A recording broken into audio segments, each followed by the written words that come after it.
Great. Good evening. Welcome to the Neuse Charter School Board of Directors meeting for November 30th, 2021.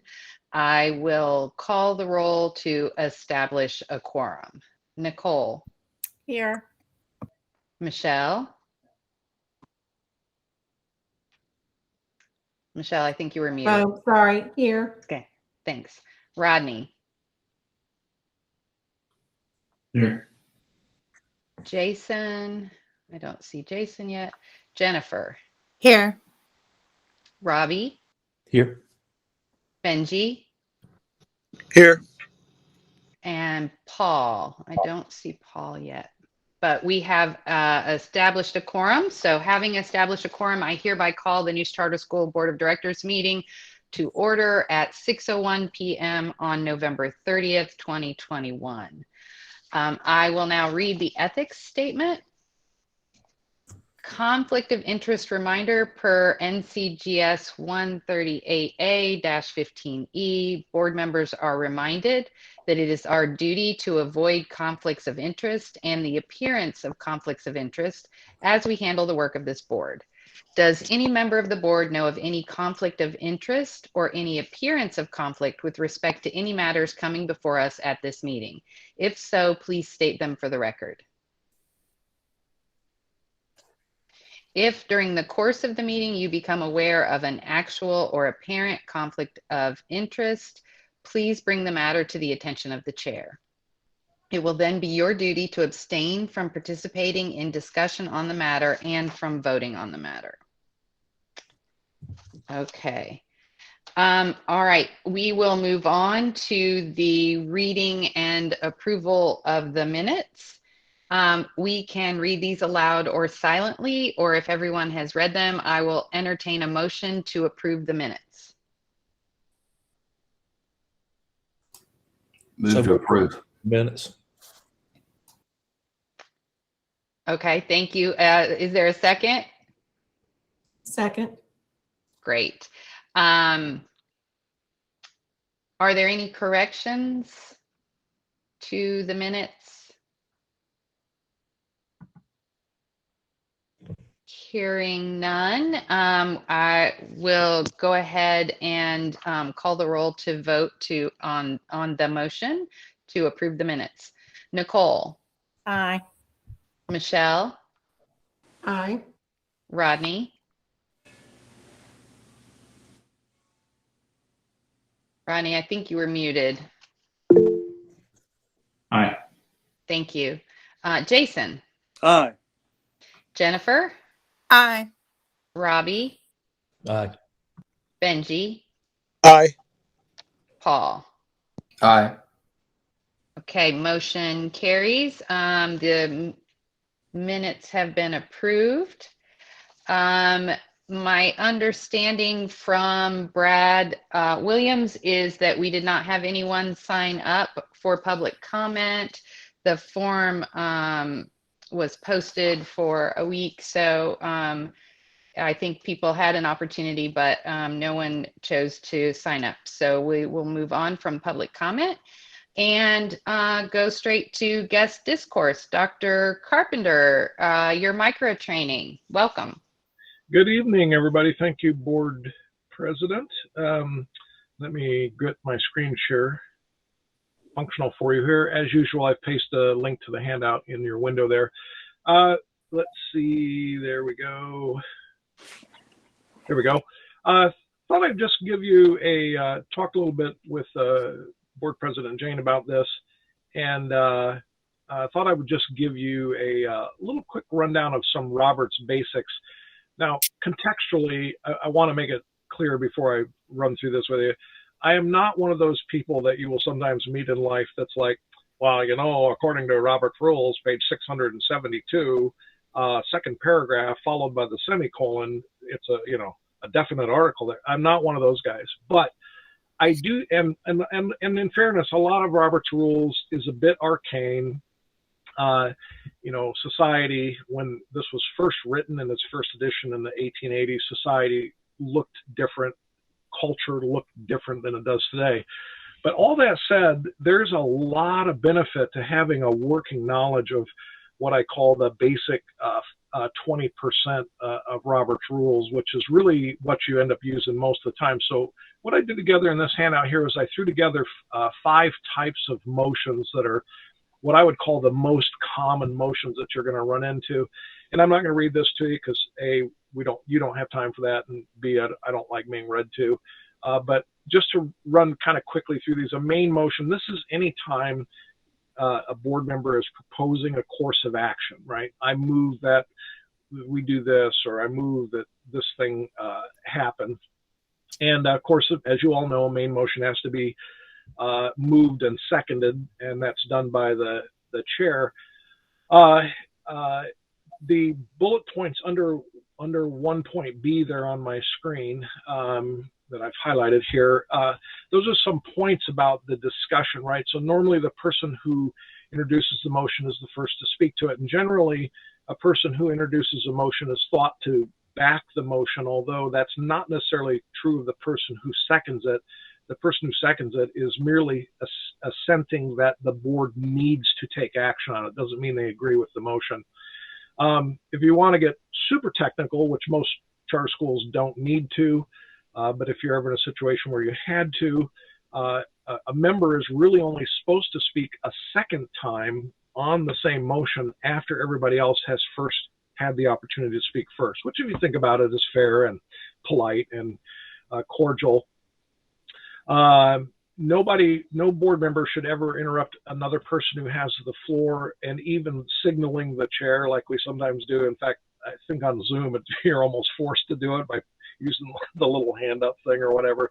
But in a normal meeting, it would be considered improper to like signal the chair while another board member is speaking that you want to speak. The big rule on this is that the discussion has to be germane, meaning that the discussion on whatever it is being debated prior to being voted on, it needs to be on point. And under no circumstance, I put this in red, can you attack or question the motives of another member. And then the chair, is there any further debate? And then you vote, and the motion carries. Second most common kind of motion that you see in charter schools is an amendment, and that's where somebody wants to change the motion that's on the floor, change the main motion usually. And so a person will say, well, I move to amend the motion, whatever it is, after it's been seconded, and then you reword it or you add to it however you're wanting to word it. And then what you need to do is get a second to that and vote the amendment up or down before returning to the main motion, because if the amendment succeeded, right, then it changes the main motion that's in front of the board. The third one is one that typically, like if you just listen to a lot of board meetings like I do, the phrase that you'll hear people say is I call for the question or I call the question. But it's actually the proper wording is what they're referring to is a motion called call for the previous question, or I move the previous question.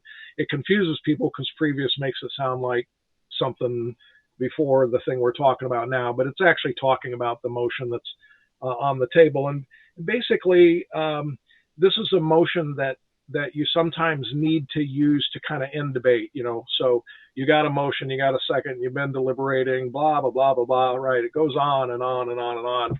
And, sometimes you get 30 minutes into these things and you're thinking, okay, can we just put this to a vote already? And so you can say, I move the previous question. It has to be seconded, but it isn't debatable. And it does require a 2/3 majority vote. It's one of those votes that you're basically saying, we really want to make sure the board wants to stop talking about this, is really what that would boil down to. So it's very handy, not to be confused with a motion that's not on here. There's another motion that's very uncommon. I call for the order of the day, which basically says the person is saying we're off the agenda, and I move that we get back on the agenda. That's a little different. That's a little different motion for different purpose. But it is handy to know the previous question motion, because sometimes, the conversation just seems like it rolls along past the point where it's really benefiting anybody. And then, again, the fourth kind of vote, a motion to postpone. Mostly, commonly, you hear this referred to as moving to table something. And there is a thing in Roberts called lay on the table, but that is really used in more formal societies. What most people say when they move to table is what they're really doing is moving to postpone action on something. And you can do it either indefinitely or definitely. Usually, if you're doing it indefinitely, it means that the board really doesn't really have an interest taking this thing up anytime soon. Is usually when you would see a move to postpone indefinitely.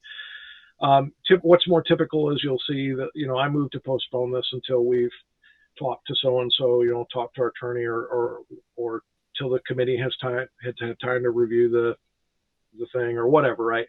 And then lastly, there's the motion to refer. And it's kind of funny because I don't hear this used very much with charter schools, but I think that it could be used a lot more to the benefit of charter school boards, and that is a move to refer a given matter to a given committee. So you're in a thing, and I just jumped out of a board meeting, in fact, just before logging on to you, and they were talking about something, and what nobody knew the motion, but I was listening to it and I was thinking they just need to refer this out to a committee because they're sitting there using valuable board time talking about, the specs around a minor purchase. If you want to read up on this, I got a little picture in the handout of Roberts in brief, not to be confused with Roberts Rules of Order, although they are both published by the Roberts Family Foundation. It's still controlled by the family of the original Henry M. Robert, and he was actually from South Carolina, so the actual Roberts Rules is about 700 or 800 pages, and it would choke a mule. It is so dense and so technical, but it isn't really meant to be read. But this Roberts in brief is meant to be read. You could get this digitally or whatever. Just make sure you're getting the 3rd edition. That's the current edition, and it explains these kinds of motions and the most common things that you would encounter as a board member and needing to kind of use Robert's rules to help you navigate your way along. And Madam Chair, I will be glad to field any questions. Thus concludeth my 10-minute training. Thank you very much. Does anyone have any questions for Dr. Carpenter about Robert's Rules? Scintillating, wasn't it? Well, we appreciate it. It's important to know that stuff. I know it was a fun learning curve for me when I became chair to make sure. I still forget sometimes, so I appreciate the reminder. So thank you, Dr. Carpenter. You're welcome. Moving on, Dr. Blackwell, do we have any correspondence from our authorizer? No. Wonderful. Okay, so with that, we will just go segue right into your superintendent's report. Good evening, everybody. Just a couple of things I wanted to touch base with you about, and then there's going to be someone that's going to join us in about 7 or 8 minutes to do a presentation. So our audit for the last year has been completed. There were no findings. We'll be getting in touch with Jay to come on board and share those findings, the results, not the findings, with you all probably in January. We are in the throes right now of our middle of the year MAP testing. 6th grade started, lots of testing is going on, but we plan to have the results of those to share with you in January as well. We are still awaiting the results of our accreditation review. At this point, we should receive it any day, as we have not yet received it. I do have an update on the hold harmless for the state budget. The governor did sign a budget. It did include a hold harmless clause for charter schools. And it also includes in there that by January 15th, we will be notified of what that funding will be. So again, lots to share with you in January. Also want to highlight the efforts of our school community. We did our noose giving this past school year. And then we also did it this past week. We were able to collect 45 meals. We shared 25 of those with Noose charter school families. And then we were able to spread some of that into our community. We shared 10 with Selma Middle School families, and we shared 10 with Smithfield Selma High School families. So we were able to spread some new love to some families across our community. Those are the highlights for me for right now. I am not sure if Miss Thomas has joined, but I do see a number on there I don't recognize. Does anybody else see that, or is it just me? It's just me? No, I see a phone number on there as well. I thought maybe that was Benji because he was having some trouble. It might be Benji. It looked Benji, are like. you on the phone?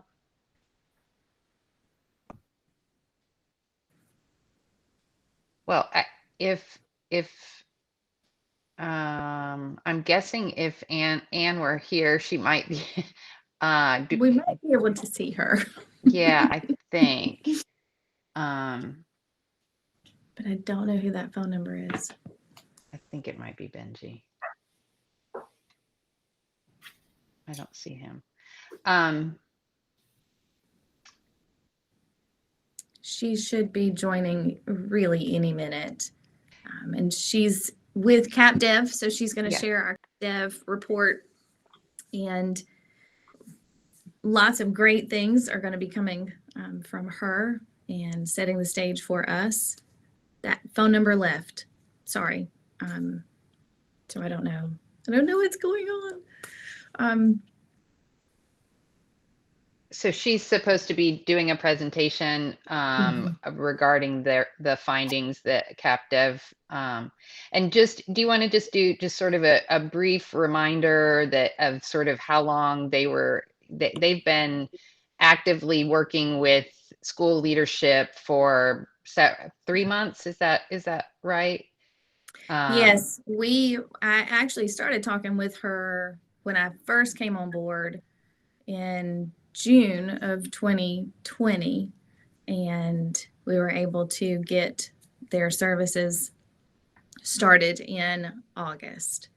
And so they have been interviewing, they have been surveying, connecting with people to put together for us this presentation this evening.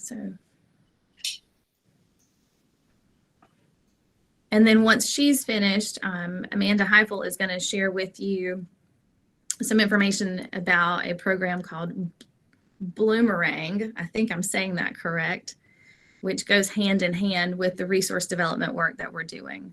Did I say that right, Amanda? Okay. All right. Good deal. Perfect. So I wish I had a joke to tell or something to anybody.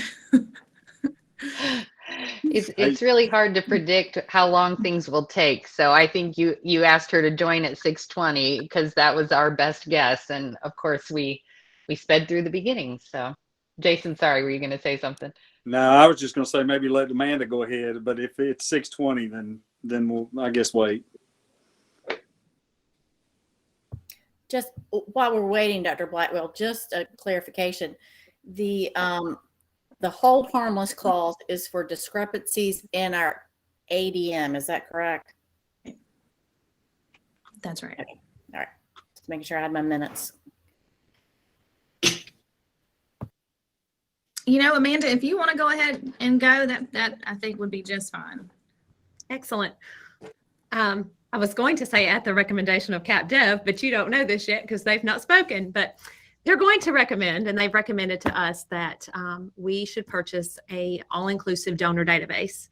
And so at their recommendation, we would like to request the purchase of Bloomerang, as Melissa mentioned.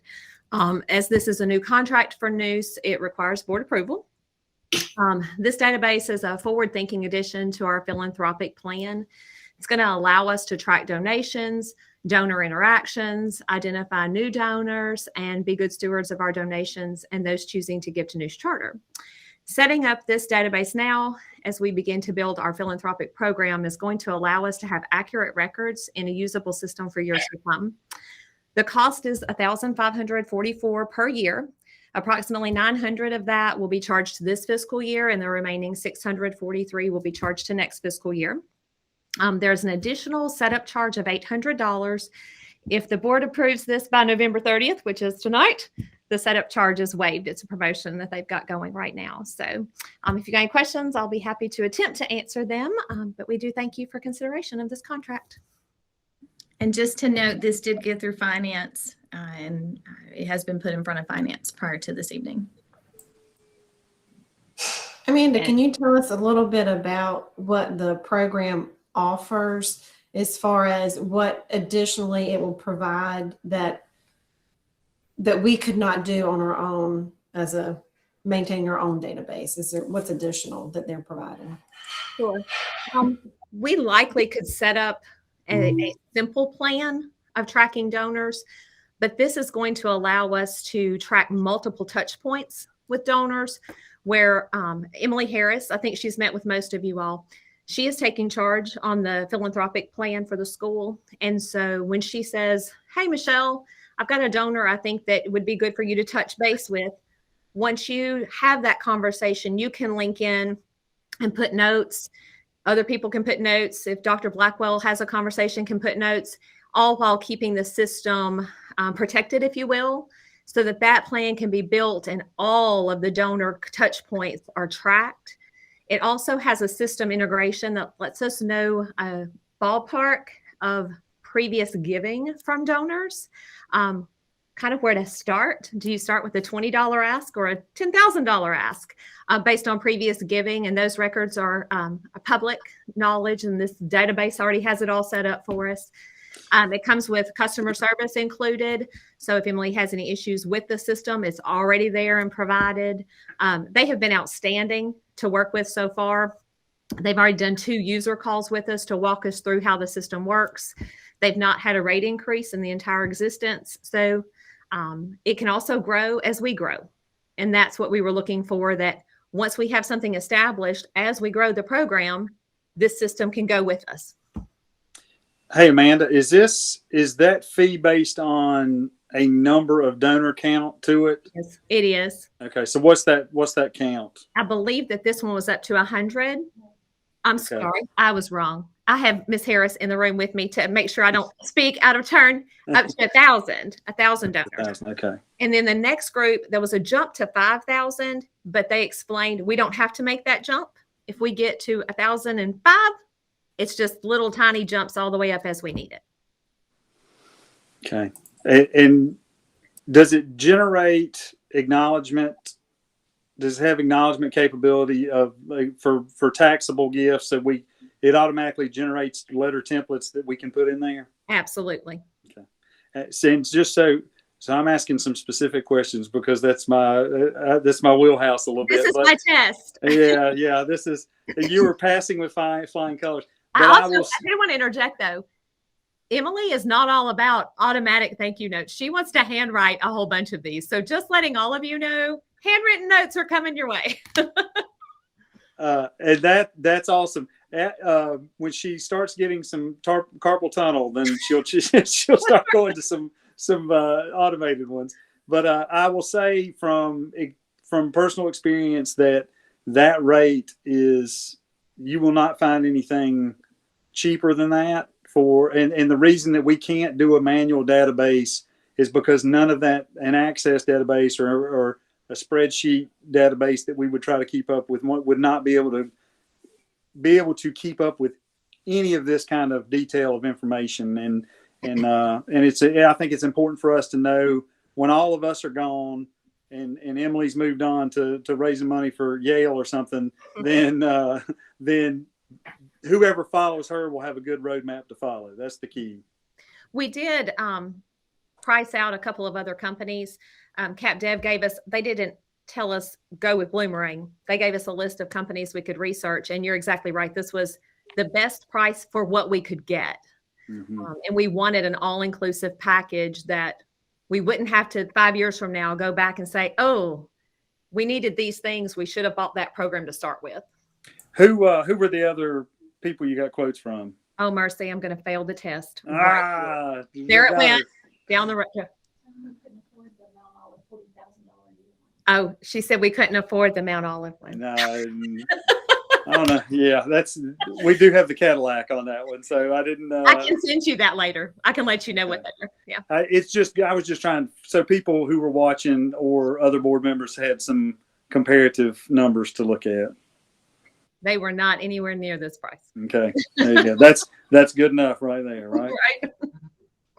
Amanda, what's included in the setup? The additional setup fee, what's included in the setup?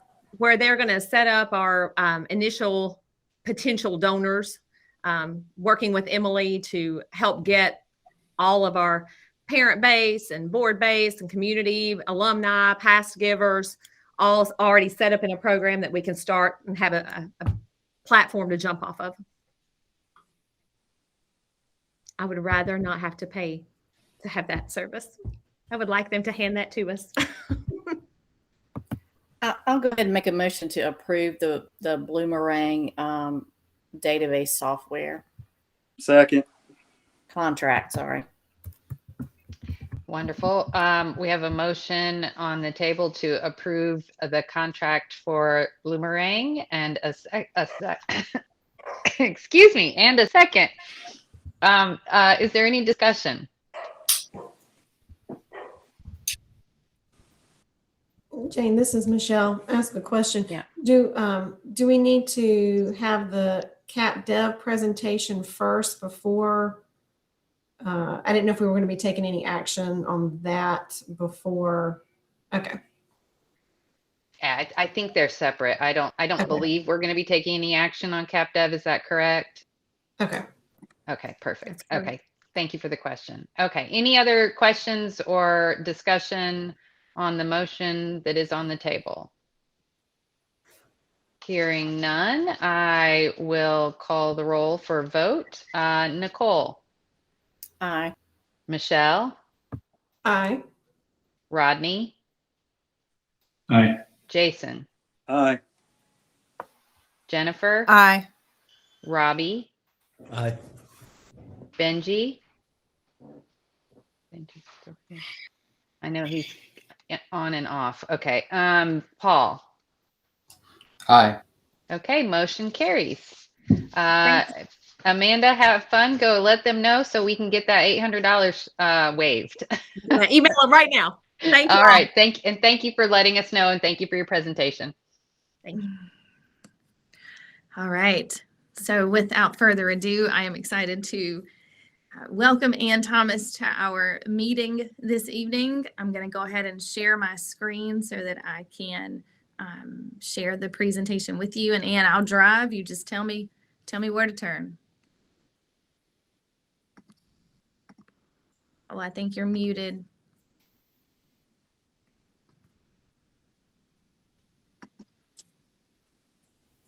I'm not muted now, I hope. There you are.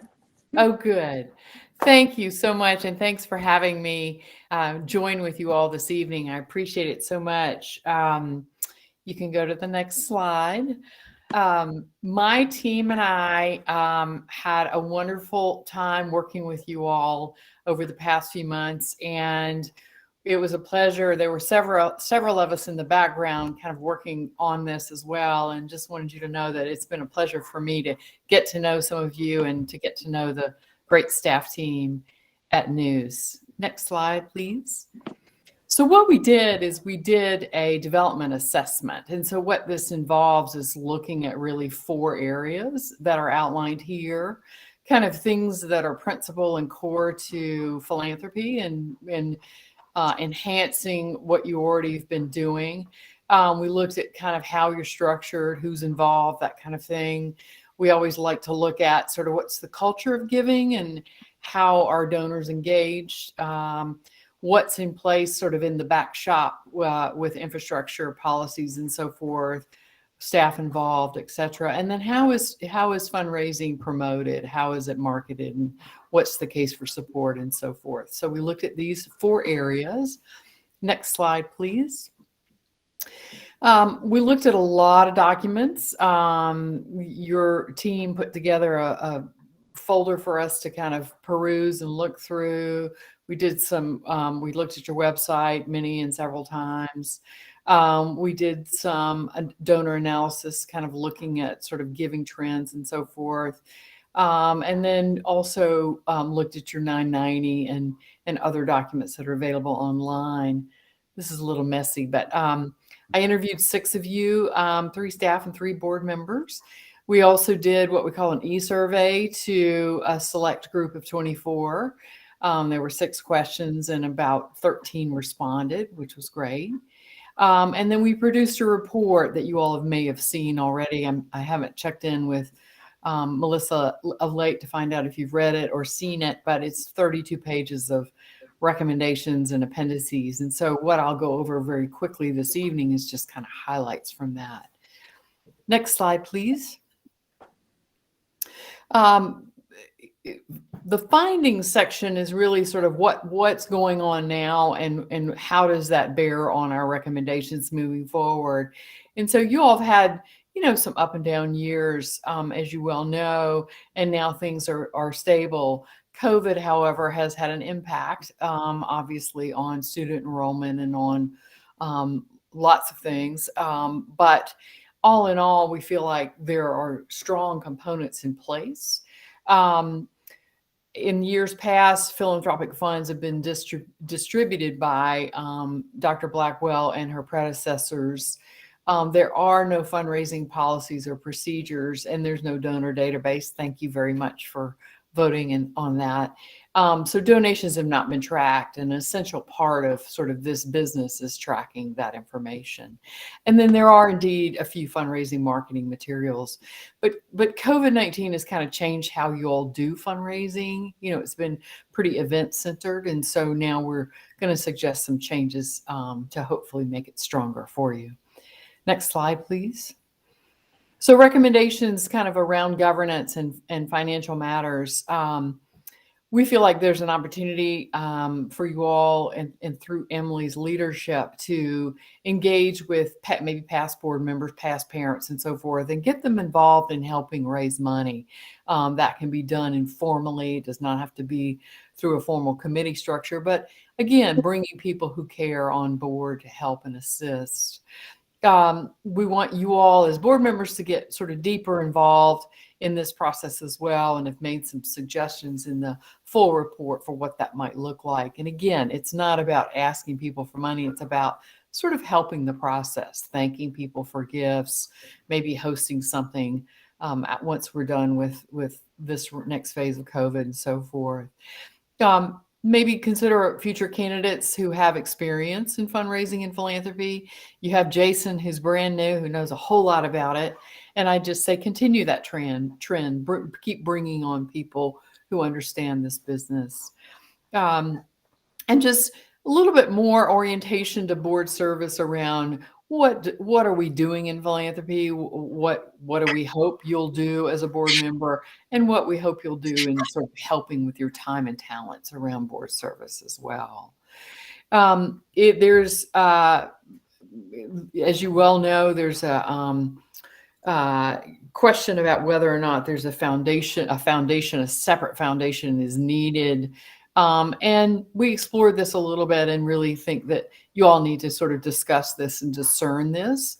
You know, foundations, the school, as you well know, can receive donations as an entity, but is a separate foundation needed to increase and encourage and, you know, affirm for a donor that the funds are going in a particular direction and so forth. So we are providing some materials around this topic for you all to consider in the coming weeks if you do decide to take that up.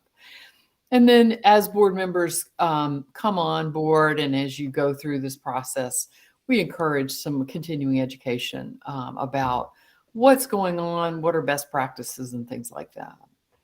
Next slide, please. Core to sort of building a culture of philanthropy and encouraging donor engagement is, you know, shifting away from events.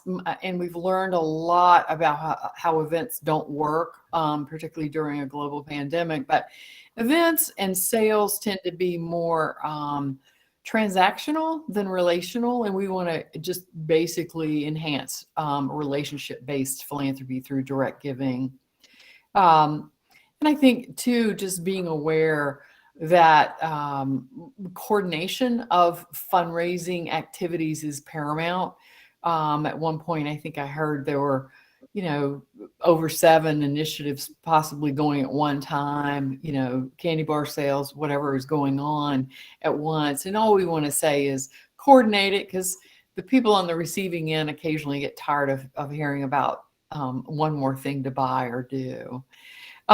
Emily is fantastic and will continue to be, and just want you all to sort of help her along the way, look to her for guidance, and also support her in this process of sort of more emphasis on direct giving. And I think too, just thinking about future strategic planning and the communication about what we're doing and so forth, I think sort of weaving philanthropy into the message about what the school is about is a good thing. It sort of helps parents, grandparents, and others kind of understand that, there are needs, and how can I help and assist? And you all have done this certainly in the past, but just want it to be intentional and continual. Next slide, please. Staffing and infrastructure is sort of the back shop, what's needed and so forth for doing this. And, Emily has a lot of responsibilities. Everyone is spread thin at your school, and that well, but just would like to encourage over time that some of her current duties are shifted to other folks, because fundraising is something that has to be done on a very regular basis with great intention and from a great plan. And so, when my plate's full with 95% other things, it's kind of hard to get around to it. So I want to make sure that you start thinking about that. You've already covered the database. Thank you very much. We suggest sort of the launch of, and have been talking with you all about this, the staff team, about sort of an annual fund giving society. Again, but we've suggested a sort of a threshold of, and I forget what all they are, Emily, I know you're on the call, but, starting at $250 and really emphasizing the higher levels of potential giving annually, to help folks really feel an affinity toward, a giving society and what that means. You'll have seen these in all sorts of places, particularly at your alma maters. And so just want to emphasize that these types of programs really do work and can be very effective.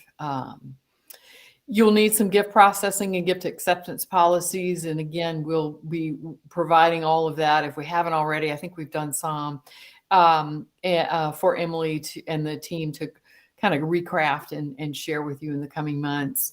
And then we always very much want to make sure that there are great stewardship practices in place, and thanking donors and appreciating their giving and so forth is paramount, because people continue to give.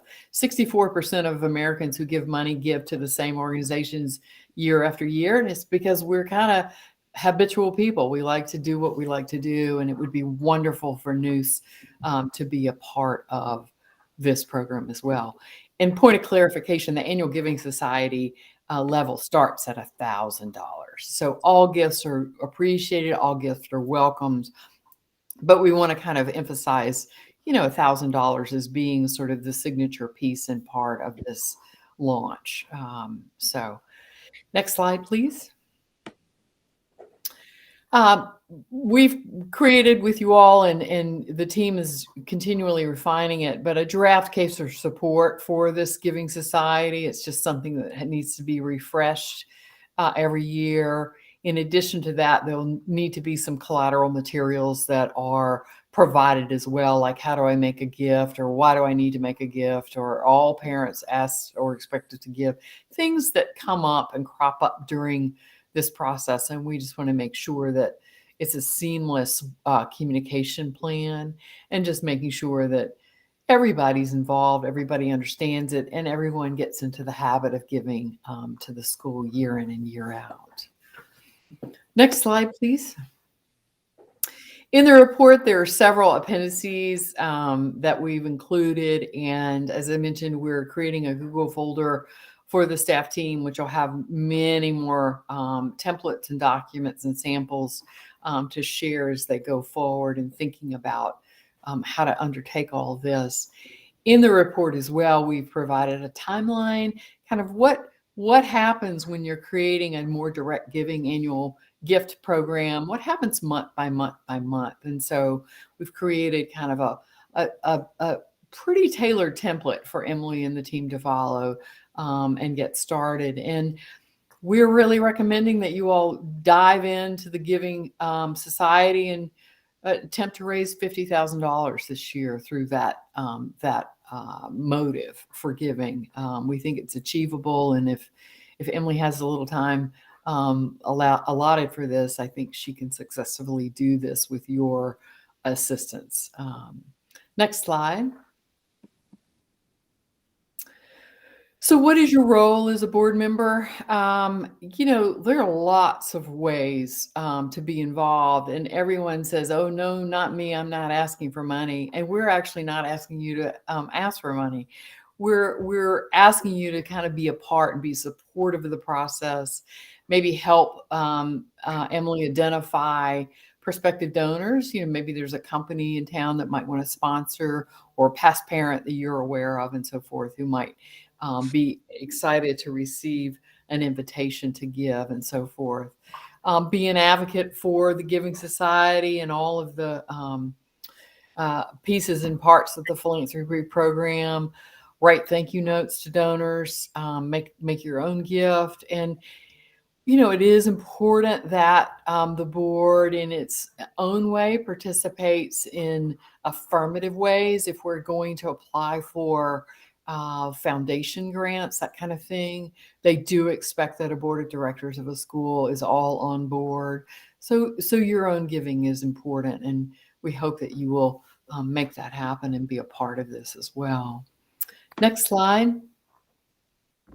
And that's it. And so I'm open to questions and any discussion that you might want to have. Appreciate everything about this. It's been fast. There is a larger report attached to this process with some templates and so forth, and just hope that if you haven't read it, that you'll take some time maybe over the holidays to do so. Any questions? I'm going to be sharing that report with everybody this evening. I'm going to dump it into our shared folder, but I intentionally withheld it because I wanted Ann to hit the highlights before I gave it all to you, because there is a lot of information in there. And I am, and we are always available going forward. If you all need anything, including clarification about something you read, or you want to know more, or you need information, we're delighted to be a part of that and help you all out. I did have a question, Anne, in regards to whether or not to form a foundation. Is that addressed in the report? Okay. It is. We don't say yes or no, you should or shouldn't. What we do say is just think about why and what the advantages are. The advantages are sometimes donors have greater sense of security that there is one, that monies given are indeed allocated for the purposes described and sought. There are some costs to running a foundation. We do understand the booster, and Amanda's good at correcting me on this, but the Booster Club has its own separate 501c3 and so forth, and there's a 990 associated with that we've seen. But it's worth exploring. We didn't feel like we needed to say, yes, you need one. A lot of times when you have two foundations under one school, there ends up being continual competition, and we don't want that. We want there to be sort of an umbrella approach to giving, and that it's coordinated really thoughtfully, and that sort of the underlying needs of your strategic plan drive that. Athletics, of course, is a part of that. Performing, everything's a part of it. But we want to make sure that your strategic plan is actually driving your philanthropy program. had a question too. Can you explain sort of the process for finding the baseline number for the annual giving society? Because I mean, Emily tried to explain it, but just like, how does that work? How do you come up with that number and think that it's a reasonable number to ask? Right. And you all might find that it's not. But in discussions with staff and just sort of looking at some of the past gifts, particularly of those who are sponsoring the sort of higher level gifts, there were, I think, around 29 or so in 2019. I can't quite remember. We sort of felt like that was a good threshold to start. Again, not meant to exclude anybody in any way, shape, or form. All gifts are welcomed, and there are other gift categories, as you well know. But we felt like that was a serious enough annual gift that it could be contributed over, monthly or weekly or however it's done, but that it signals a seriousness about what we're trying to accomplish, and also hopefully an appropriate affinity for donors to say, I'm happy to be a part of this and I'd like to contribute at that amount. So again, it's sort of a baseline for many peer institutions as well for annual giving at sort of this society level. This program needs to be given a better name eventually, I think. So you've seen all sorts of names given to these kinds of programs at other schools. It might be in, named in honor of a founder or, any sort of thing. But eventually that's something that should take shape.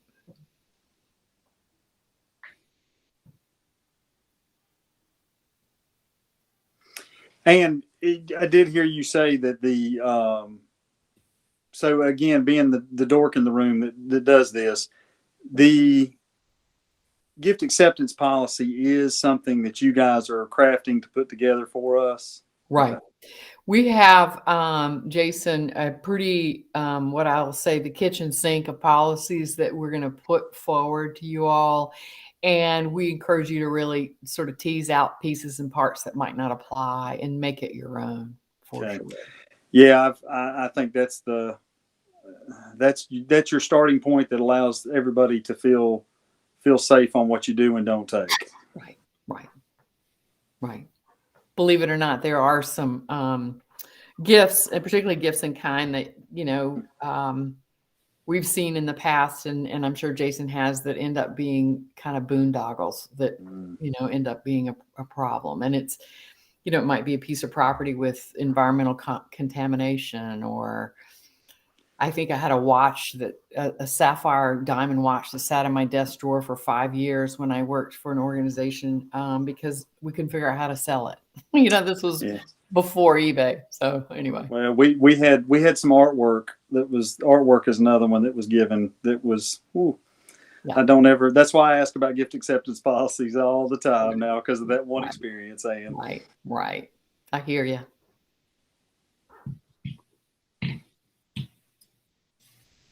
Other questions for Ann? Well, on behalf of the board, thank you so much for your time this evening, for all of the time and effort that you and your whole team have put into this. We appreciate how thoughtful and really detailed you've been. You've been very accessible, and I especially appreciate that you say you're still going to be available, because I'm sure we'll be reaching out with questions. Absolutely. But thank you again. I know that this has been a good experience getting to this point, and I'm really excited to see what the next steps are for Noose in terms of philanthropy. And thank you for everything that you've done to support us in that. You bet. And I meant you all, reach out. If you can't find me, your staff team will know how to reach me, and I'm delighted to answer any questions after you receive the report, and spend time with any one of you who'd like to discuss it further. Thank you. Thank you so much. Good night. Okay. Good night. All right, Dr. Blackwell, I will give the floor back to you. And I'm going to give it right back to you, because that concludes my report. So, well, that was easy. Again, I'm going to dump that final document into the shared folder so everyone can now really dig into it now that she's hit the high notes. But that's it. I'm done. Okay, great. Next on the agenda is our financial report. I know Benji has been having trouble. Benji, are you on the call? Let's see. Yeah, I don't see him either. Rodney, is that something that you can present, or do you want me to wait and see if Benji gets back on? I didn't know if you were up to speed from the finance committee. There wasn't really that much to cover. The only thing we covered was the boomerang proposal that come, and then we just reviewed the budgets, which really we just need to wait for the updates from the state to come on the hold harmless. So I think we should just do that next meeting. Okay, perfect. Thank you very much. Okay, so we will move on. Next on the agenda are standing committee reports. I know the executive committee did not meet. Finance, we've just had that update. Academic affairs did not meet. I know from Paul that resource committee did not meet. Michelle, board development, I know you guys were super busy up until this month, but did you take a little break? Yes, we did. We did not meet this month. Okay, all right. Strategic planning did not meet. Robbie, did facilities meet this month? We did walk through, but no official meeting this month. Okay, so no updates from facilities. Perfect. Okay, moving on to ad hoc committees. The strategic planning ad hoc committee did not meet. Systematic oversight calendar committee. Nicole, anything? Nothing to report. Okay, great. And again, the policy committee, Paul told me that no new action from the policy committee. So we are just zipping right through this agenda. Next is unfinished business, the motions log. Paul, can you give us a quick update on that? Yeah, it's all the motions are in the database, or in the I guess it's what sheets or whatever the Google spreadsheet is called, and that is on the board documents site. And while everything's on there, I still want to continue to work on making sure that some of the references are uniform, and that we don't repeat motion and different things throughout. And then also like to try to do some kind of search piece if that's attainable through sheets, I think is what it's called. So, but it's all there to look up, and you can do a fine search on that, and then also try to organize the keywords. But all the motions are in there and would continue to be added as well. So. Well, thank you so much. That must feel like a heavy weight lifted to actually have that finished. I know that was a big ask, and we appreciate the time and effort and energy that you put into that. So thank you. I think it'll be great for us to be able to search, for previous motions and things like that. I think it'll really help us in the future when we're trying to recreate or determine where we are and what's happened in the past. So thank you for that. It was really interesting going back through all the minutes over the past, I bet. 8 I bet. years or whatever. I wonder if there probably was even some, you might even been able to notice some differences depending on who was writing the motion, writing the minutes, right? Yeah, it was kind of interesting how we did certain things for so many years and then stopped doing that and did something else, and things we tried and so on. It's just kind of interesting to see the trends. So hopefully we're kind of at a place where it will stabilize now for a while. Hopefully, but thank you again for doing that. It will be a really good tool for us moving forward. So. Okay, moving on to new business. We have the COVID-19 protocols under new business. And so I will entertain a motion on COVID-19 protocols. Jane, can I ask a question quickly? Sure. So I had one other thing. It's a separate thing, but it was also dealing with COVID-19 protocol, the winter sports guidance that the county put out. Is that on the agenda also? So I think the intent was to talk about all of those under this one item. Okay. Although we may very well need 2 separate motions and 2 separate votes. Yeah. If that's okay with you. Yes. Yes. Okay. Thank you for the clarification question. So, I'll entertain a motion now, probably on the general COVID-19 protocols, and then, during discussion we can talk about athletics or however that works. But I think ultimately we'll probably need 2 motions to vote on. Yes, I agree. Yeah. Thank you, Robbie. And to that point, I'll go ahead and make a motion to continue our indoor mask mandate for an additional 30 days, with the exception of athletics. Okay, so we were going to do that all in one motion. No, I said with the exception of athletics. So We're athletic, talking about that separate. yeah. Okay, so the motion is just, I'm sorry, I'm just making sure that we're clear on what we're going to be discussing, I right? understand, Jane. I heard it the same way you did, I think. So. Right. So I may have said it wrong. I apologize. No. Let me I'm trying to clarify this. So I want to make sure that everyone is clear on what we're going to be asked to vote on. So I wonder if we should talk in general about the indoor mask requirement, and then separately talk about athletics, and if an exception, first of all, if depending on what the outcome of the vote is on an indoor mask mandate, we will either need to or not talk about athletics and whether to vote on an exception. Is that what you were thinking, Robbie? Okay. Yes, I agree. So, yes. And that was my goal in the motion. So if maybe if we can get a second and then we can discuss. well, I think the general motion needs to be clear, needs to be to vote on whether or not to require indoor masks indoors, period, like we've done in the past, so that people can vote on that one way or the other after discussion, obviously. And then if that is not adopted, we don't need to talk about athletics. If it is adopted, then I think we can have a motion to make an exception. But if you link them together, I think that might be challenging. But I could be wrong. Maybe I'm misunderstanding. I'm sorry, Nicole.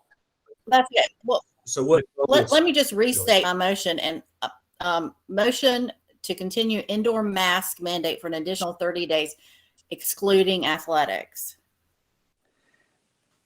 So Second.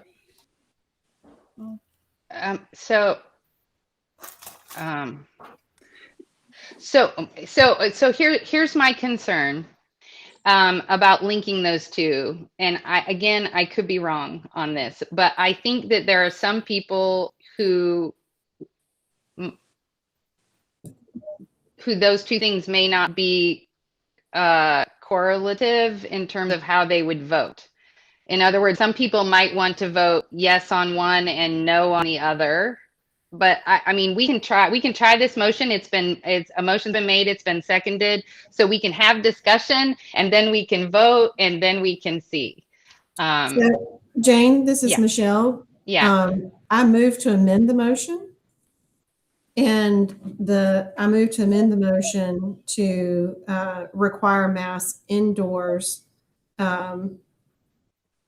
until the next board meeting. Okay, so there is a motion to amend the motion is on the floor. Do I have a second to the motion to amend? I second that. I second the amendment. Okay. All right. Thank you, Jason. So we now need to have a discussion on the motion to amend. Does anybody have questions? I know this is getting really complicated. Just to be clear, right now. Okay. So I think since the motion has been made to amend the original motion and it's been seconded, the purpose for doing that is so that those two things can be discussed separately, so that the athletics is not a part. Because to me, the way I read the initial motion was that if I voted in favor of the motion, then I was voting to require masks for the school, but not for athletics. And that's how I understood the motion. So that's why I have amended the motion to only address masks generally. And then if there's another motion later that comes up about exception to that for athletics, then we can address that. Well, and my intent in that was to keep the two separate. So if someone then wants to make a motion regarding athletics, they can. However, the motion, as the motion reads, the indoor mask this current indoor mask mandate excludes athletics. So if someone would then like to make a motion regarding an athletic mask mandate, then they can do that. I didn't mean to make it complicated. Apologize. Oh, Nicole, you did. We know you did. Look, if nothing else, after almost 2 years of this, can we all just agree that nothing about COVID is simple? It's always complicated. So I don't think you did anything to complicate it. I just want to make sure. I think we're just trying to make sure that it's not confusing. And when we say athletics, it can be there's a whole bunch of other stuff included in athletics based on the document that Robbie shared with the board in terms of whether we're talking about participants or, spectators, coaches, those kinds of things. So, Jennifer, I know you were trying to say something. So did you have a question? I was just trying to figure out, that when we vote, we're voting on amending the motion, not in favor or against the motion. Exactly. Yeah. And I'll restate that. Thank you for that reminder. Does anybody else have any questions about the amendment? Okay. So there is a motion that has been made to amend the original motion, and the amended motion would say, Michelle, forgive me if I don't repeat this correctly, that let me just read what I wrote. Okay, thank motion you. to continue indoor mask mandate for an additional 30 days. I think it was until the next board meeting. Until the next board meeting, right. Which is currently scheduled for December. That was not part of the motion, but yeah, it was to the next board meeting. December 14th is when it's scheduled. That motion has been seconded. And we've had discussion. So I will now call the roll. The only thing, to Jennifer's point, that we are voting on is whether to amend the motion that was made. Okay, Nicole. No. Michelle. Aye. Rodney. Aye. Jason. Aye. Jennifer. Aye. Robbie. No. Benji. Is Benji back on? Sorry, I've lost track. I don't think He's still not. Okay. Paul. Aye. And I'll vote aye. Okay, so the motion has been amended. So now the motion that is on the table for discussion is to continue the mask mandate, the indoor mask mandate that has been in place, to continue that until the next board meeting, which is currently scheduled for December 14th. So we now have discussion regarding that motion. I would just like to add that my original motion was based on CDC guidelines regarding public schools, and I can share the document if anybody would like. May I share it, Jane? Sure. Let me just make sure I got the right thing. And of course I don't.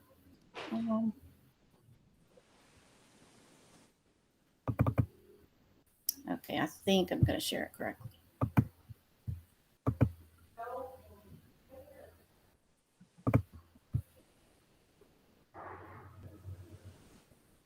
That's not the right, sorry.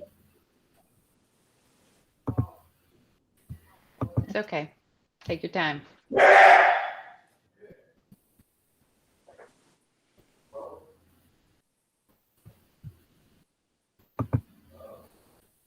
And I apologize. I've got too many tabs open. I normally know how to do this appropriately. I'm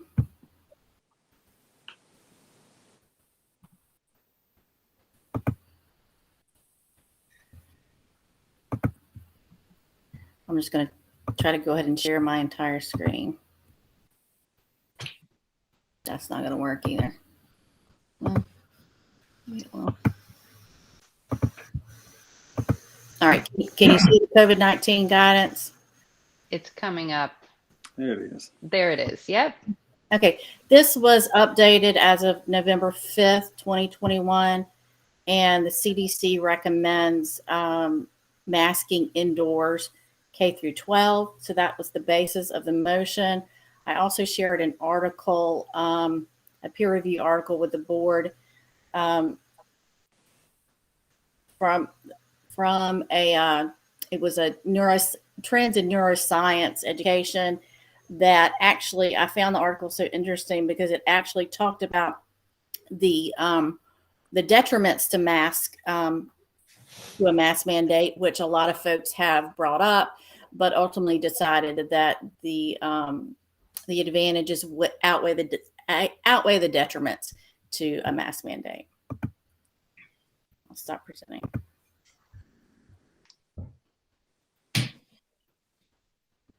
Thank you for sharing that.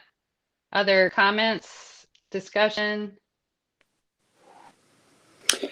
So I was going to say, last time I switched over to kind of not doing the mask mandate, and I didn't give any explanation. And Nicole, I teased her a little bit, but I told her afterwards, I was like, your face caused me to chuckle a little bit. So let me offer some more clarification. Again, I think 2 months ago, I said that the case count had dropped significantly. We had thousands upon thousands of adults crammed into football stadiums all across the country. And I was the first one to think that was going to be super spreader events. That did not happen. So that I can and again, I really struggled with the decision last month just because we still had K through 5 kids that could not get vaccines. And so that was a big concern, but still at the end of the day, I felt like there was just not enough to continue to mandate the masks as much as it was to go mask optional. And again, so as the month has gone on, I look at that North Carolina COVID dashboard, and the numbers are still low. They've plateaued. And I know that I've mentioned it to a couple of folks. It doesn't make my heart happy to see that it's plateaued and not continue to drop. But with it still being plateaued, and now that K through 5 there is a vaccine option for them, I think it would be in our best interest to not mandate masks moving forward. But understand if any of y'all still disagree with that. And I see the CDC stuff, and I know that they're acting with an abundance of caution. But I think we're at a place that people can start making some choices. Thank you, Jason. I'd like to say, Sure, Jennifer. I see where you're coming from. I agree, like the trends are going in the right direction. It is to me concerning that the school had to shift to virtual for 2 days on Thursday and Friday before Thanksgiving. So, I was kind of on the fence, but that to me, like how much more would the school have closed if there were no masks? I think the vaccine is very promising, but I'm also looking at the vaccine timeline that it's the first shot, then 3 weeks, and then 2 weeks after that before someone would be considered fully vaccinated. So I don't think masks are forever by any means, but I do feel like to hold on just through the end of classes through December and really reevaluate for January when there are more choices to protect the students at the school, because my priority is to keep the kids in school. I think that's the most important thing. So Completely understand, Jennifer. Good points made. Thank you, Jennifer. Other comments, discussion? So Jane, one discussion point I just want to make sure with the current motion on the floor, we are going to separate. So we are going to be able Sure. to discuss after we vote. Absolutely. Absolutely. That my intention, as soon as we vote on this, and if you'd like to discuss athletics now, we can, but I think that might muddy things. But no, my intention, as soon as we vote on this, is to then, open the floor for a motion about athletics. Robbie, you were quick to say no on that one, weren't you? Okay. Okay. The one thing that I would like to share, because I really appreciate the dialogue, and I agree with Jason and with Jennifer, and that I think that this is a difficult situation. Nobody wants masks forever, and I definitely don't. I certainly hope that we won't be there. I think for me, and this is a document that is shared with the board, and I don't have it in a place where I can share it on my screen because I'm got two screens. But to me, the quarantine rules are a big deal because until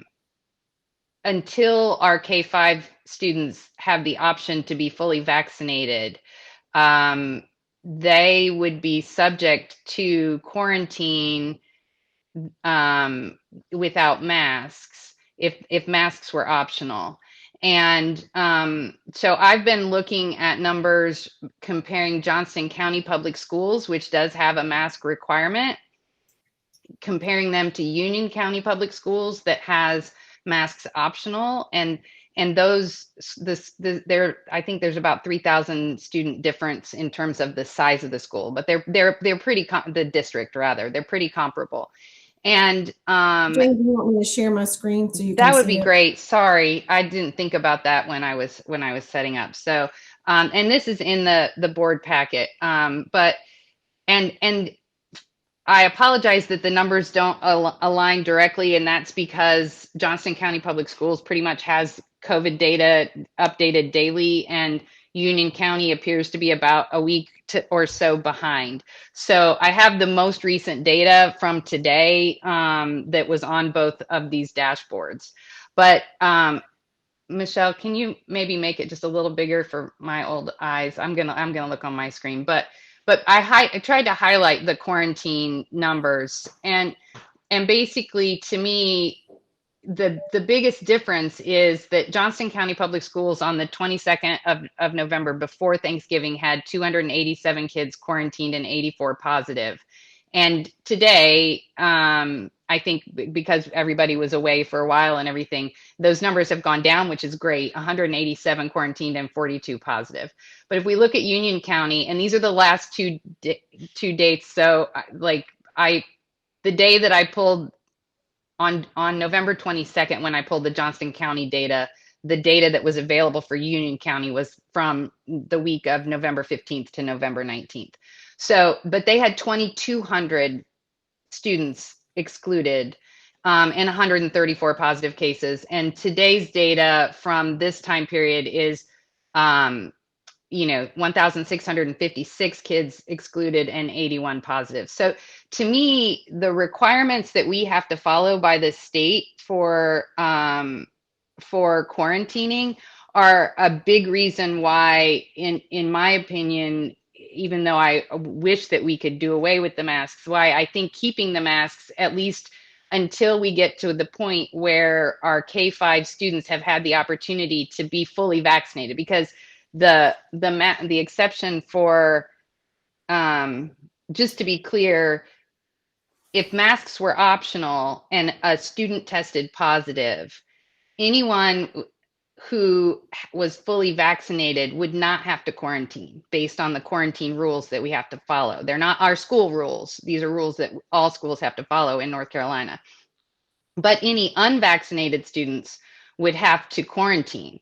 And so that's why these numbers, I think, are so different, because in a school setting where everyone is required to wear masks and everyone is wearing masks, the quarantine numbers are lower. Granted, there are still times that students might have to quarantine, like if they sat next to someone at lunch and they weren't wearing their masks and that person ended up testing positive. So that's, but you can see down here a little ways, I took screenshots from 3 different dates from News Charter Schools COVID dashboard, and you can see that, for example, we didn't have very many positive cases in our lower academy, but at one point we had 13% of our students out, and that's because even with masks, when they were at lunch and things like that, they had to quarantine because they weren't vaccinated. So in my mind,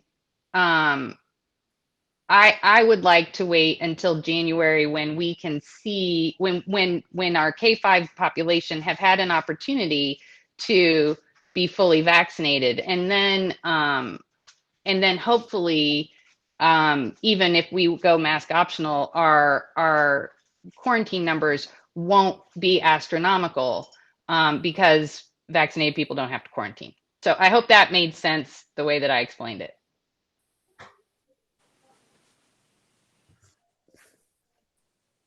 Thank you, Michelle. I think you can stop sharing your screen, but I appreciate it.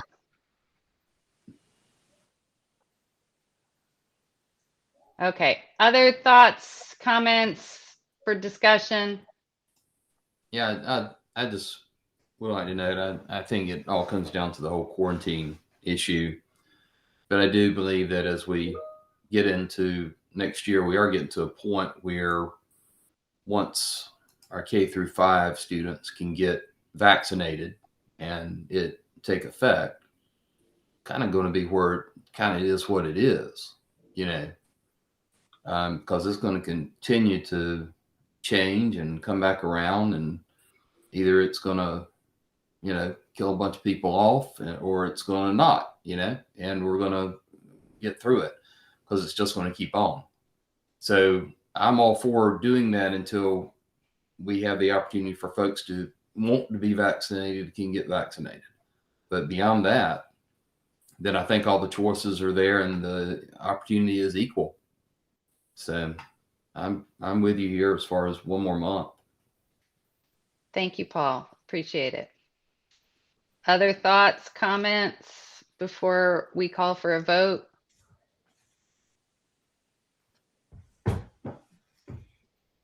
Okay, hearing none, I will call the roll.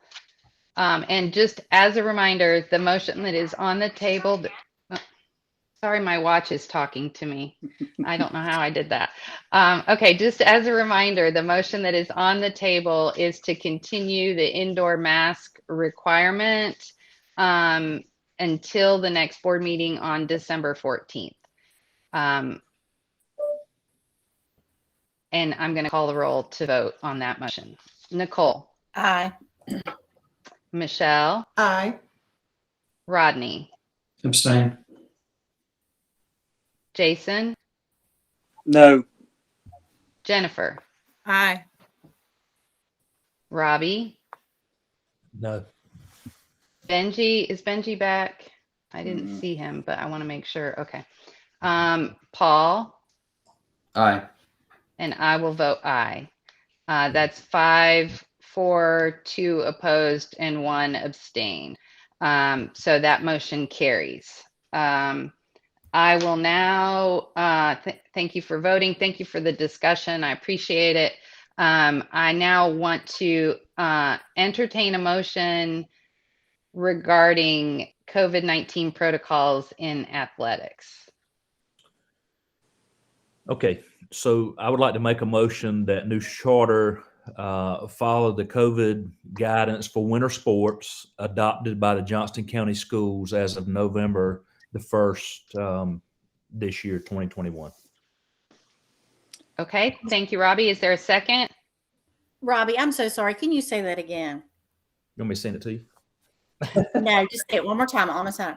Okay, motion that new charter school follow the COVID guidance for winter sports adopted by Johnston County Schools on November the 1st.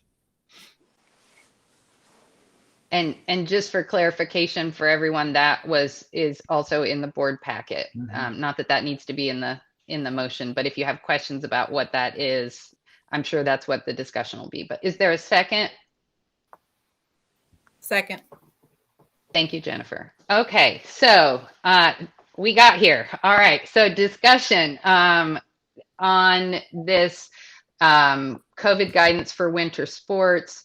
And if someone would like to share their screen with that, I don't know. I have, but just to clarify, Robbie, I'd just like to ask a screen if you want me to, Jane. That'd be great, Michelle. COVID guidance for winter sports. Yeah. Okay. I just want to ask a quick clarifying question. So the school, Johnston County Public School Board adopted this on November 1st. Is that what is that? That is correct. I've been working. Okay. Thank you. Yes, I've been working some with the board, and obviously they were working with the health department and other entities to make sure they were trying to get it right. So that is the actual guidance that Johnston.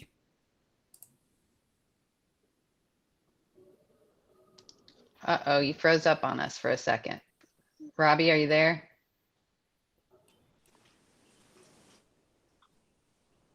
Is he frozen for everybody else? Yes. Okay. Yes. just making sure it's not my internet. Okay. Add on. You're still frozen a little bit, Robbie. I heard you for a quick second. Can you hear me? I don't know.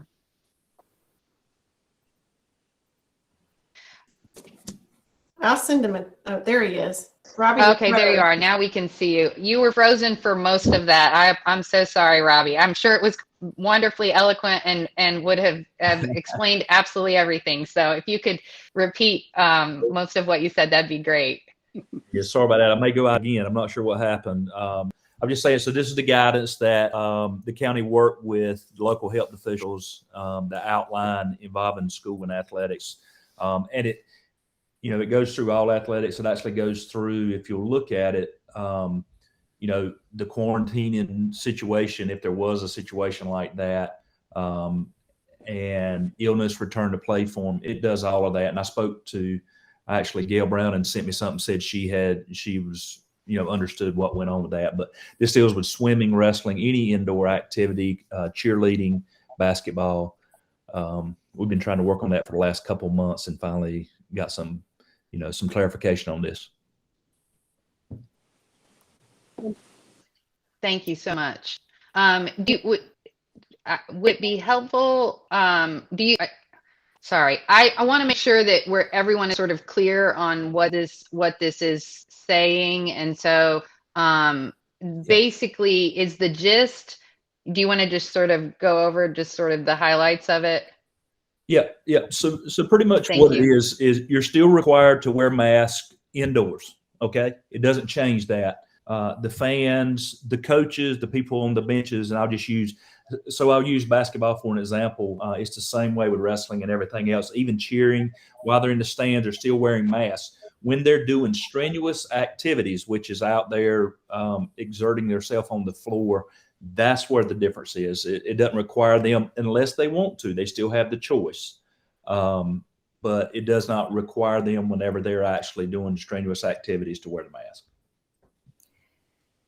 It also has things about sanitizing procedures. Yeah. We'd also be asking News Charter to follow those. Yes. I also like the part about that also, that when we travel to other schools, that that if the other schools have a more stringent policy, we have to follow that. Yes. So if they're requiring masks for their athletes, then we would have to do that. But if we travel somewhere that has a less stringent policy, we still would expect and require our student athletes and coaches to follow our policy. Am I reading that correctly? Yes, that is accurate. Yes. And I've actually seen that take place over the last couple of weeks. Okay. This is really, really well done. I didn't realize that you were part of crafting this. I feel like when I was reading it, there were a lot of things that were included that it wouldn't have occurred to me. So I shamelessly just took it. Well, we can I'm sure they'll be fine with us changing it and putting NCS in there if it gets adopted. Other questions, comments, discussion? For purposes of the motion and our minutes, we are citing a policy that was adopted by the Johnston County Schools, and we don't know exactly what that is. I'm thinking about making a motion to amend to title it the title of this document. Does that make sense? I just, it doesn't, the minutes itself will not reflect what our policy is. Okay. So you want to adopt the COVID guidance for winter sports? as Yeah. two others? Yeah, because that's what's in our packet. And then this document can be our policy. That's just what I'm thinking about.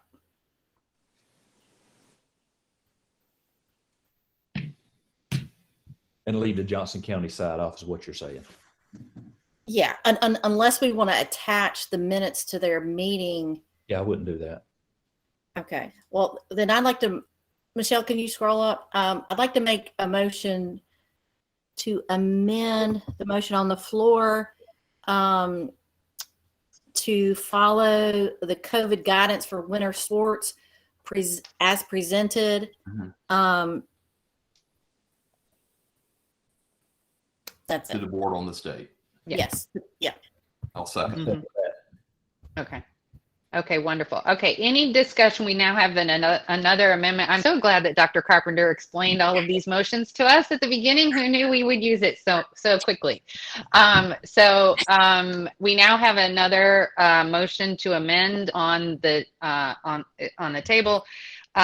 Is there any discussion or question about the motion to amend? Okay, hearing none, I will call the roll to vote only on the motion to amend the original motion, and the amended motion would be to adopt the COVID guidance for winter sports as presented as presented to the board tonight, November 30th, 2021. Okay, Nicole. Aye. Michelle. Aye. Rodney. Abstain. Jason. Jennifer. Aye. Robbie. Aye. Benji, did I see you join? Aye. You did. Okay, thank you, Benji. Paul. Aye. Okay, so the motion to amend passes. So we are now going to go back to the discussion on the actual points of the motion.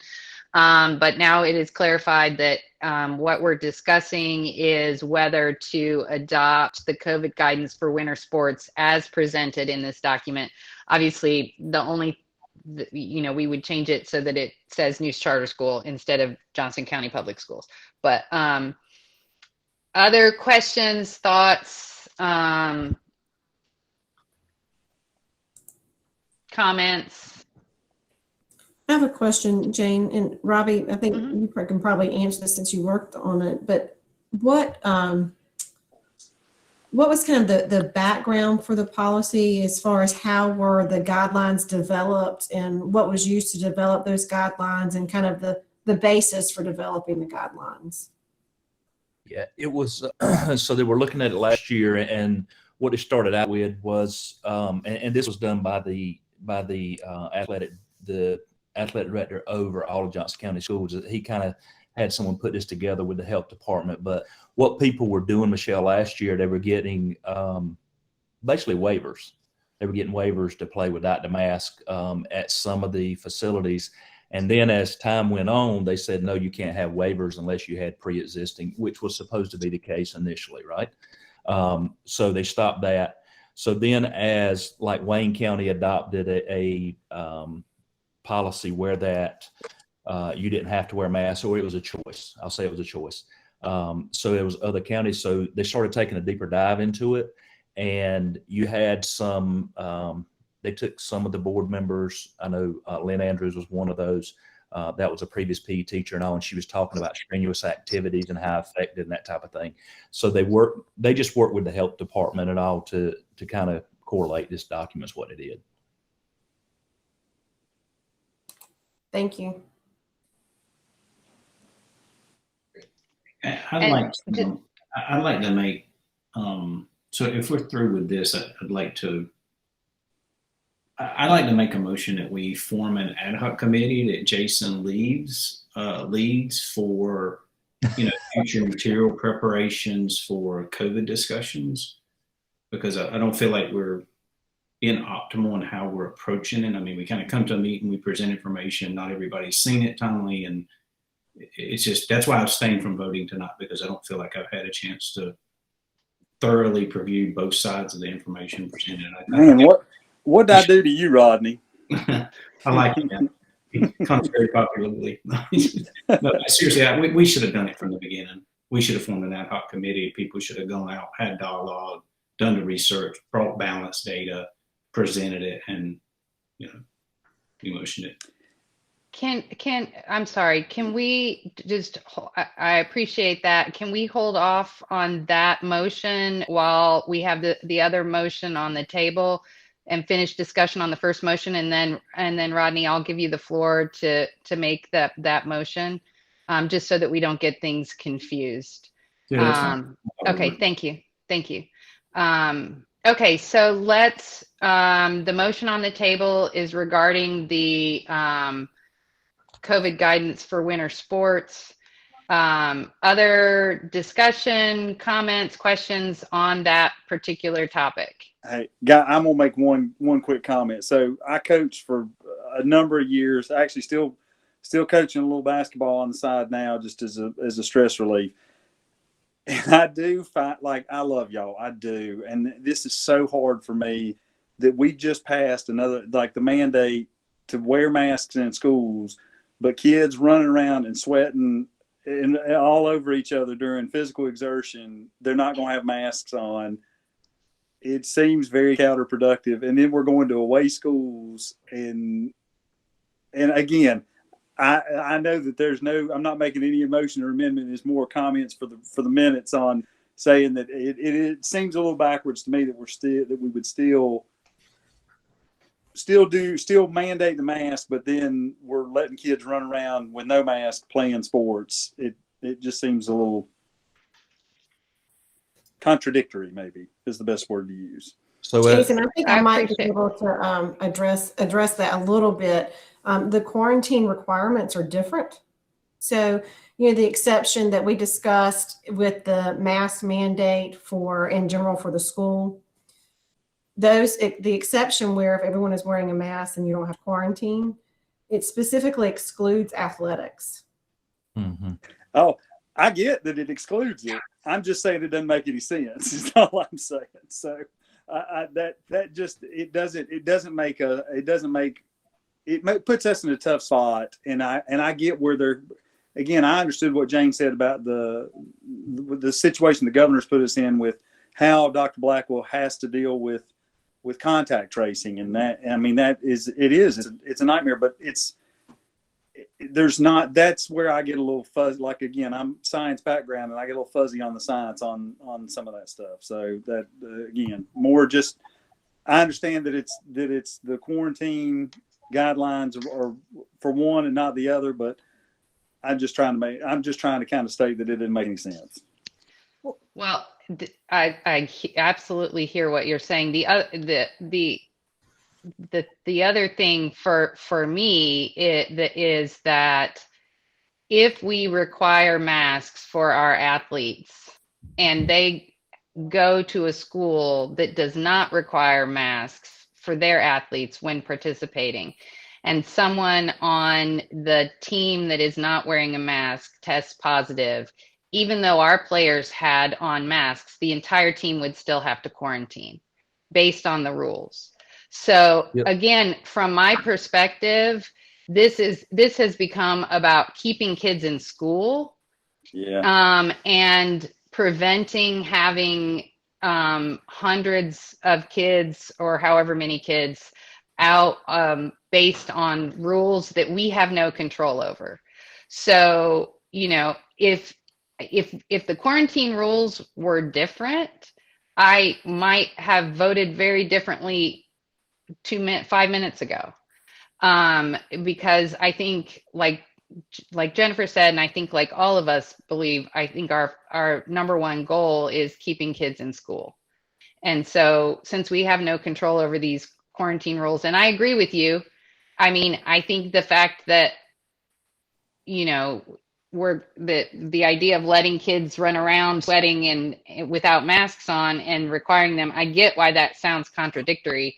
But when Robbie first posted this guidance and I started reading it and delving into it and realized the situation with the quarantine rules, it became really clear really fast that the idea of forcing, to me, it became very clear, let me say that, to me, it became really clear really fast that asking our students to wear masks and go travel to places where people aren't wearing masks and then still requiring them to quarantine is, you know, it really doesn't make sense to me. So anyway, that's where my thought process is on all of that. Oh yeah. And don't think like I will vote like it's fine. We'll accept this and I'll vote to accept it.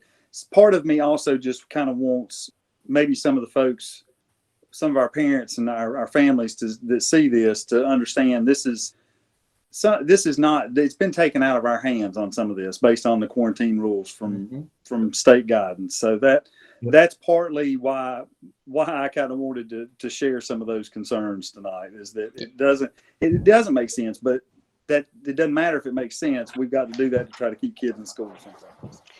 Yes, I appreciate you saying that, because on one hand, things have been taken out of our control, and on the other hand, we've been told that we have to make these decisions every month. So that's been challenging as well. So other comments, questions, thoughts? So one thing I'll just add, when I looked at it, my thought was, first of all, that kids have to go to school. Athletics and attending athletic events are optional too.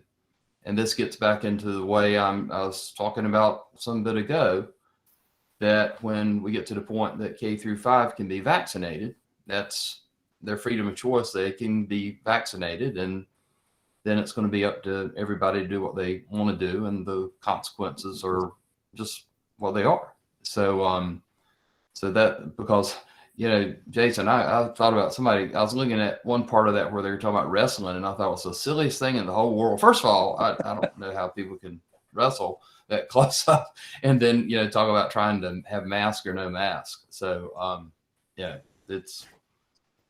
I'm right there with you. It's been as crazy as it can be in the last 2 years. Yeah.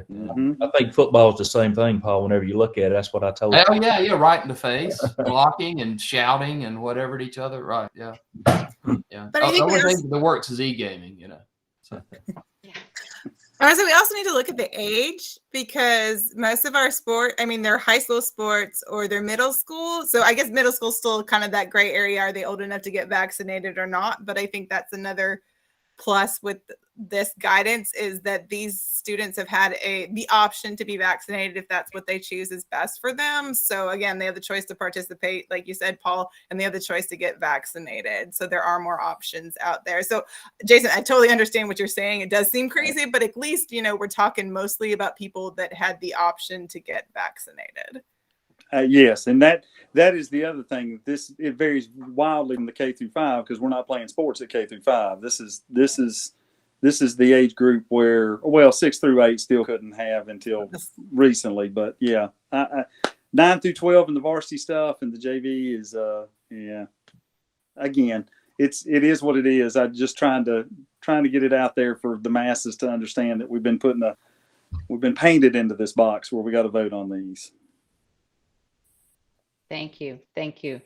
Other comments, thoughts, questions before we move to vote on the motion at hand? Then I have one more question. I'm sorry, I just have one more question.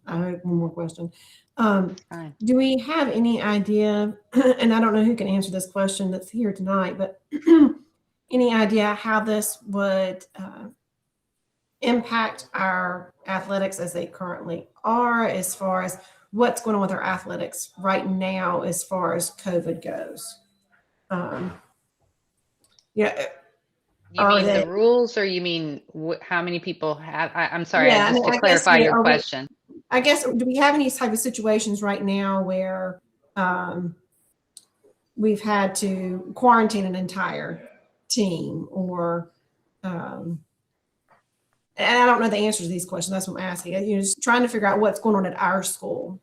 Not recently. We've not had to quarantine an entire team recently, but we have had to quarantine them in the past.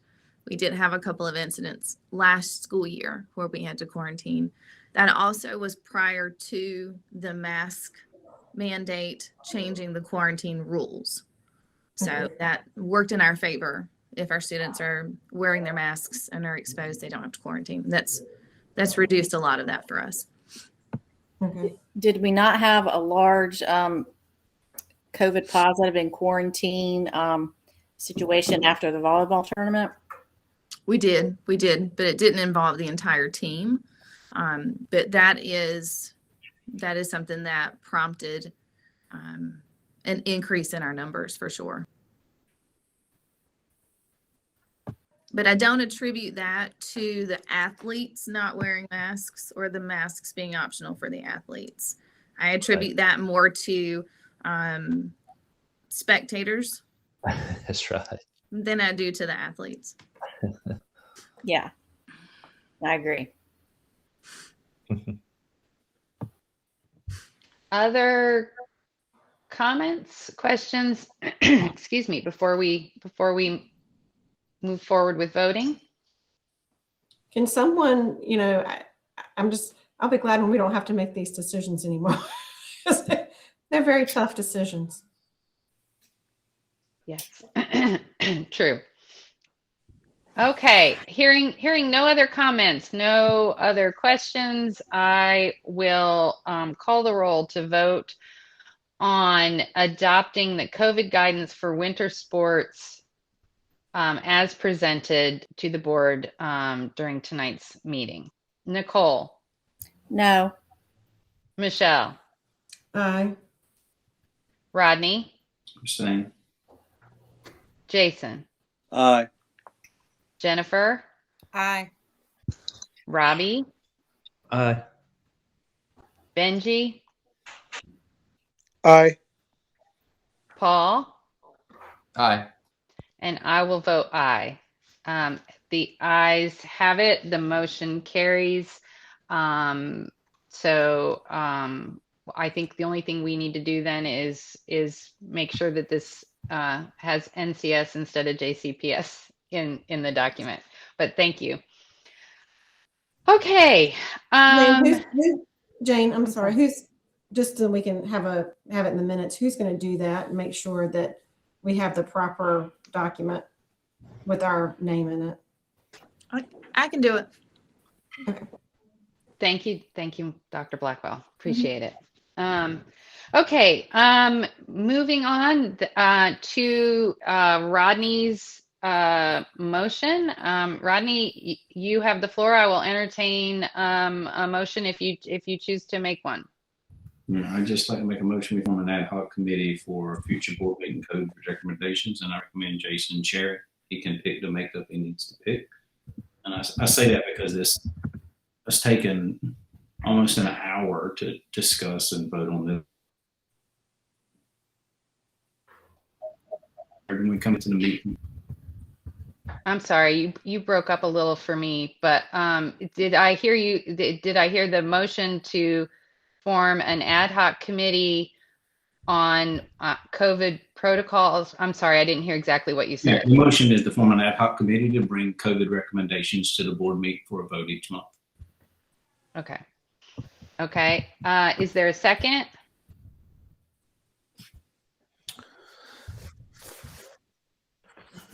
Okay, thank you.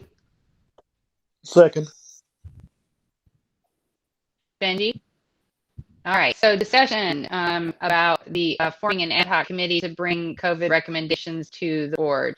And I also heard that you are recommending Jason to chair that. So questions, comments, discussion on that?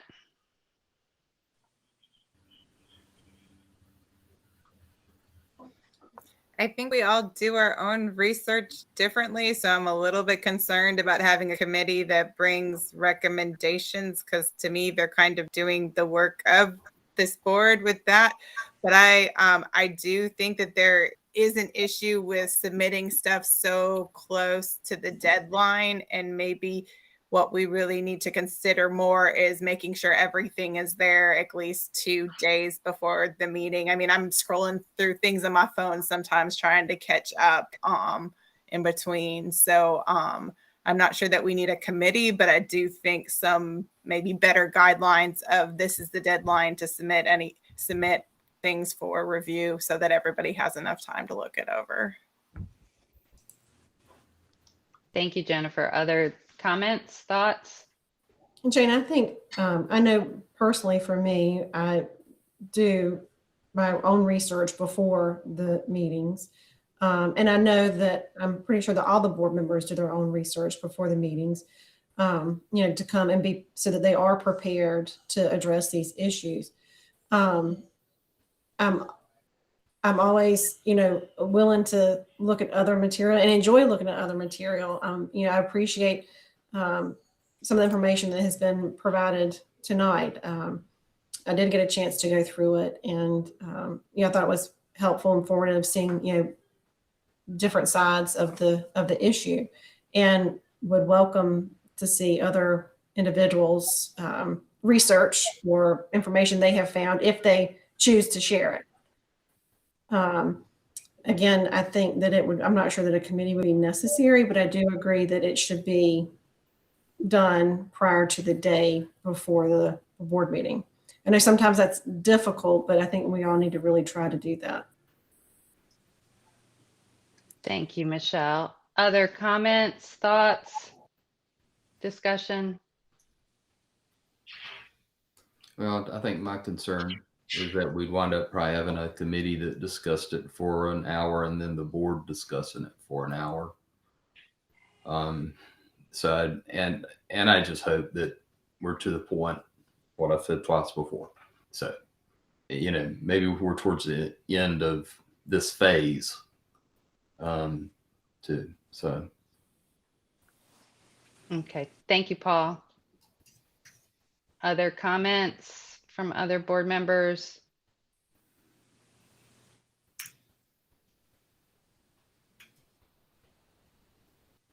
Okay. Jane, I think it's important. I'm sorry, I'll just say this, and I think it's important to say this, that when the board members, when we come to these meetings and we vote on these issues, we don't come into these to the meeting blind and just randomly voting on these things. I know each board member does take the time to research these issues before coming in, and I just want that to be known. That's not something that board members are coming in just blindly. Whether we have an hour discussion or a 5-minute discussion, we have all taken the time to review and the information. Thank you. So, Rodney, could we, since you tried to volunteer me, let's go this way. Could we try it for a month of where we put a deadline beforehand, and then try that for a month, and if it doesn't work, we can revisit it. But also, I kind of feel like once we get into January, what Paul has said 3 or 4 times now is maybe we're at the end, maybe we don't have to vote again. Just throwing spaghetti against the wall to see if that's an amenable way to do things. If that's what the board wants to do, vote it now and we'll move on. Okay. Well, one question, we still have to vote to the end of the year anyway, even if we had a no mask policy. So I'll make that clear. I realize that based on what the session law says, if we say no mask, we have to come back every month and vote that. Please not every week. Please not every week. I hope not. Every month. Paul, do you have that up? Does that session law require that until during the emergency order, or is it in the year? This expressly says for the 21-22 school year. School year. Got it. Thank you. Yeah. That's right. I remember now. Thanks. And that's why we added the December 14th meeting as well, the special meeting, because we're required to vote monthly regardless of what the policy is. Mm-hmm. Other comments, thoughts, questions before we move to vote?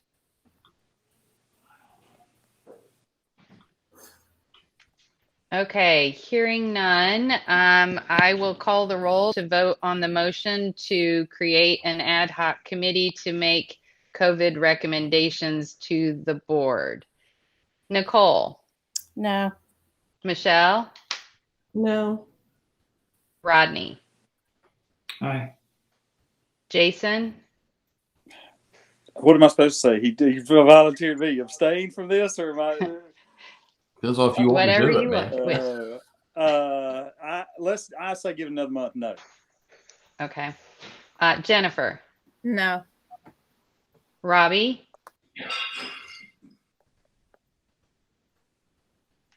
Robbie, I can't tell if you're there. You were muted.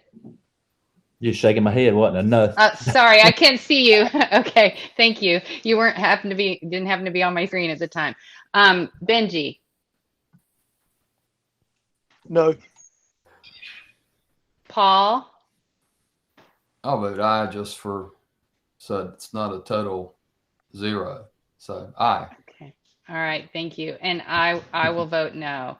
So the motion does not carry. I do think that we need to have that Rodney's point and everyone else is agreeing that we do need to have a deadline for documents to be uploaded. I know that we always put out a request for documents and agenda items that Nicole puts that out a week before the meetings. Does everyone think that it would be feasible to have anything posted by 2 days prior to the meetings? I heard someone mention that. I think would that give people enough time, or do we want them posted by like the Friday before the meeting, since the meetings are on Tuesdays? Want to make sure people have time to get post things, but also to have time to review the documents. Does anyone have strong feelings one way or the other on this? I'm not saying that we need to vote on it. I think 2 days, Jane. My reason I say that is because, as we know, this COVID changes regularly, and if we push it out too far, we're not going to have the most current information, most current data. Okay. Does anyone else have strong feelings on this? Friday. Jason, you look. Well, I was just going to say, like, I kind of agree with the crowd here. Friday before would be. Okay. So close of business Friday before. If everyone could have documents posted by then if you want to look at them over the weekend, you can. If you want to binge watch TV over the weekend and look at them, you'll still have Monday.